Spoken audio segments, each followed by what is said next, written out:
Sorry, நான் உங்கள் phone கொஞ்சம் யூஸ் பண்ணிக்கலாமா? ஃபோனில் சார்ஜ் இல்லை. நோ. உங்களை பார்க்குறப்ப எனக்கு என் ஃப்ரெண்டு ஒருத்தர் ஞாபகத்துக்கு வரான். எந்த ஃப்ரெண்டு? இதை விட பெட்டராக ட்ரெஸ் பண்ணியிருப்பான். இது கூச்சி சூட் பிரதர். அப்போ இதுவும் தான்.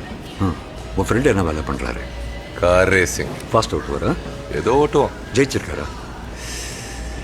ஏன் ஜெயிச்சா? இந்த திமிருக்கு ஒன்றும் குறைச்சல் இல்லை மாப்பிள்ள. ஆகால உனக்கு என்ன வேலை? ஏ, ஒரு நாள் ஒரு போராட்டம் தான். லைபிள்ஸ் ஜிபி வாங்குறப்போ நானும் இதே சொல்லி தான் என் மனசை தேத்திக்கிட்டேன். சரி, இப்போ எவ்வளோ கடன் இருக்கு? நான் சொல்லுவேன், ஆனால் அதை நீ கேட்டு சிரிக்கக்கூடாது. சொல்லித்தர. 350 மில்லியன். மச்சி சிரிக்காத.